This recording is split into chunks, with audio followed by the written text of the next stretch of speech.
Good morning and thanks for joining us. I'm Madison Carmouche. We are inching up to that 5 o'clock mark this Thursday morning, and today is December 5th. Let's check in with meteorologist Megan Desmall for a look at your forecast this morning. Good morning, Madison. It is a cold day today.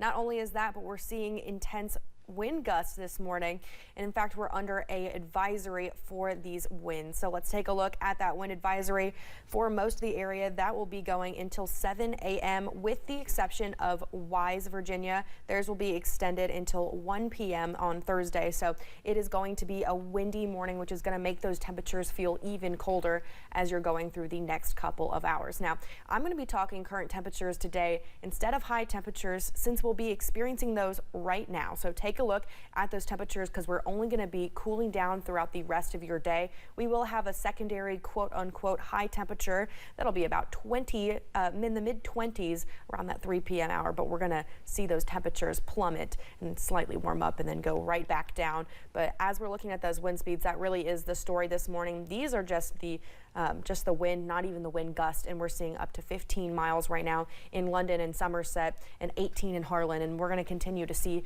those fast winds as that front is still moving through our area. It's about halfway right now, and you'll be able to see that on the satellite and radar where that is positioned this morning, and it's going to continue to move towards the southeast as we're going through the next couple of hours. And I'm going to pull up this next 12 hours trend so you can really just see how those temperatures are changing throughout the morning. We're starting off warmer, that's the mid 30s, dropping down to the mid 20s, and then slightly going up depending on where you are in the afternoon before continuing its climb downwards into the mid-teens as you're heading into your overnight hours. Madison.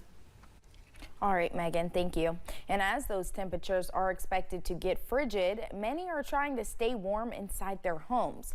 WYMT's Caroline Mueller spoke with fire and safety officials on safe practices to winterize and heat your home. According to the National Fire Prevention Association, heating is the leading cause of house fires in the winter months. Most of our fires are from mid-November up until early spring, March, April. And it's usually wiring or heater malfunctions most of the time. Hazard Fire Chief Robert Keith says folks need to be extremely careful when it comes to space heaters. He emphasizes they are not a primary heat source and should especially not be plugged into a crowded power strip.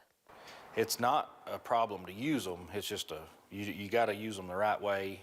Don't use them all the time, and you got to keep an eye on them and make sure that pets don't knock them over, children don't knock them over, or items don't get placed too close to them that can cause a fire. They need to at least have 3 feet of separation between them and anything in the home. Winterizing your home will help keep the cool air outside and avoid fires at the same time. You can put plastic on the inside and outside of windows. A lot of people do that, especially with older homes. Make sure that you have caulking around windows and doors. Some people have some gaps there, and they can feel air movement. Pikeville Emergency Management Director Nee Jackson says being prepared and diligent goes far when temperatures drop. He recommends regularly getting your heating unit inspected by an HVAC company. A lot of people don't realize if those heat chambers are cracked, that can allow carbon monoxide into the home. Be sure you have a working carbon monoxide and smoke detector. In Perry and Pike County, Caroline Mueller, WYMT, Mountain News. It is also recommended that you use caution when it comes to Christmas lights, as they can easily overheat circuits, causing a fire. While we're seeing colder temperatures, some communities are offering warming stations. In Laurel County, the London City Fire Department will operate as a warming center. The Moorhead Police Department is also using its station as a warming center. A portal to help Kentuckians find medical cannabis resources was temporarily taken down.